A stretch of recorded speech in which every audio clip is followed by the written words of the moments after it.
But all is not lost yet. Now they're listed in Singapore.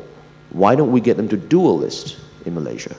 Right? So, I think there's very creative ways of thinking about this. We can't just say, oh no, we've lost the boat, there's a dozen of them, they're all listed in Singapore, we're done for, forget about it, right? That would be giving up, right? The issue is, there are dual listings, right? Everybody encourages us to do dual listings overseas. Why can't we get the Indonesians to do a dual listing here in Malaysia? Because our savings rate is very high. EPF, LTAT, all governments have a lot of money to go and invest. By the way, it's all our money, right? Because we pay into EPF every month. So, as I said, all is not lost in that sector. So that whole commodity space, I think, is an area that I think Malaysia can do a lot more with. Then to talk about my own personal favorite topic, obviously, in the area of finance, where, again, we actually have captured and have a name for finance, but in Islamic finance. And we've had people like Hong Kong and Singapore saying that we'd like to partner up with Malaysia in order to move more into the area of Islamic finance, because all those instruments that we take for granted, that we have developed the financial technology to go and do the sukuks and whatnot, right, is not common. If you're sitting in Hong Kong, right, you don't understand these things. You don't understand why you can't pay interest, right? But to anyone who's grown up in Malaysia, right, even a non-Muslim, it's actually natural. You're like, yes, it's a different religion, and this is how they do things. It's slightly different, but it's not bad or worse. It's just a different way of doing it. So I think we need to capitalize on that in terms of our leadership there. Sure, a lot of people are talking about, look, Dubai World has encountered this problem. They've got a big, Nakheel has a big sukuk outstanding, which they listed in New York, which they may not honor. So that's going to be a problem for the Islamic finance industry. Well, where are the banks that have structured that and listed that? Now, either one of two things. Malaysia was involved in structuring and listing that sukuk, right? In which case, we're right in the middle of it. We've got to take responsibility and address those issues, right? And in fact, come out and say, and make a statement and say what we're going to do about it. If we're not involved in it, right, then we should be in there saying, well, can we help you restructure this? I think now is not the time to stay quiet as far as our banks are, because we definitely are the preeminent experts in the Islamic finance field. We just seem to have gone very quiet in this recent round. Indeed, furthermore, I think a lot of people talk about foreign direct investment into the country, and I talked about potential foreign direct investment from the Chinese. But I think the stage of our industry, the stage of where our companies are, is slightly different now from where it was 10, 20 years ago. So we don't want to be forever in this low-wage, low-skilled labor environment.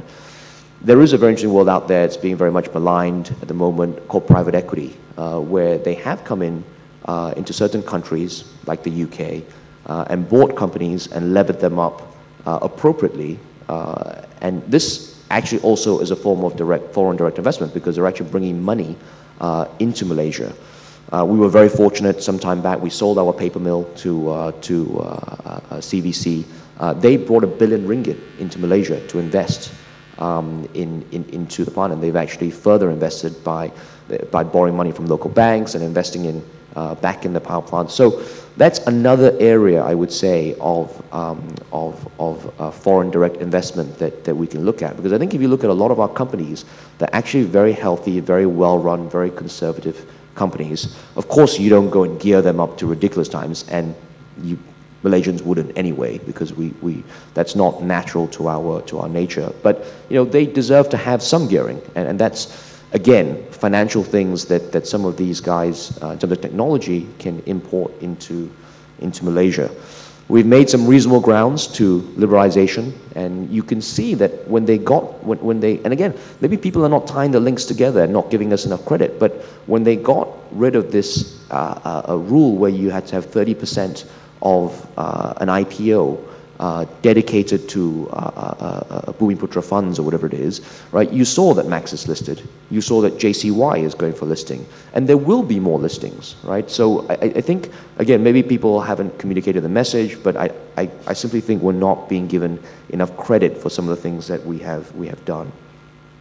The final and third sector, which I'll talk about, obviously, because this is very important for us as a company, is obviously tourism.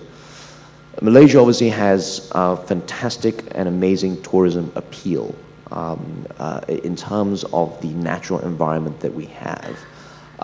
There are plenty of things to do here, which I'm sure you all know in terms of the natural rainforest and whatnot. So I think we can actually build a much better brand name for ourselves overseas in terms of what we have and what we can foster in terms of ecotourism. I don't think we've really branded ourselves well enough or created enough real ecotourist spots in Malaysia for the world to enjoy, because we do have that. And don't forget, it's not just ecotourism. You can't just be a forest, right? The infrastructure around it also has to be important, because for a lot of countries, yes, Sri Lanka is very beautiful, but it took us 3 hours to get into Kandy because the roads were not ready and whatnot. So the balance of having sufficient infrastructure in terms of highways and whatnot to get to those places easily enough, plus having enough nature, we're probably at about the right sort of balance right now. And the question is, we need to take a much bigger step in terms of promoting ourselves.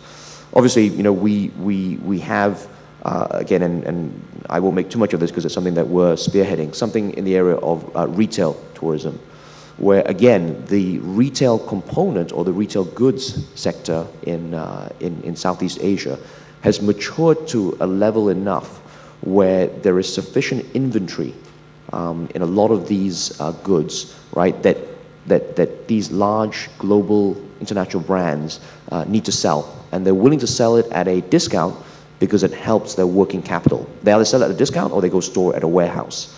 And again, with the certain right policies and certain import duties, if we reduce them or actually get rid of them, we can capture that flow into Malaysia and indeed bring along with it a lot of tourists, which, by the way, I think it's crazy, but I don't know, maybe all of you are much bigger shoppers than I am. But these outlet malls in the US take in millions of customers every year as well. So those are some areas that, as I said, is not comprehensive. They're just ideas that I wrote down on the back of an envelope whilst Omar was talking.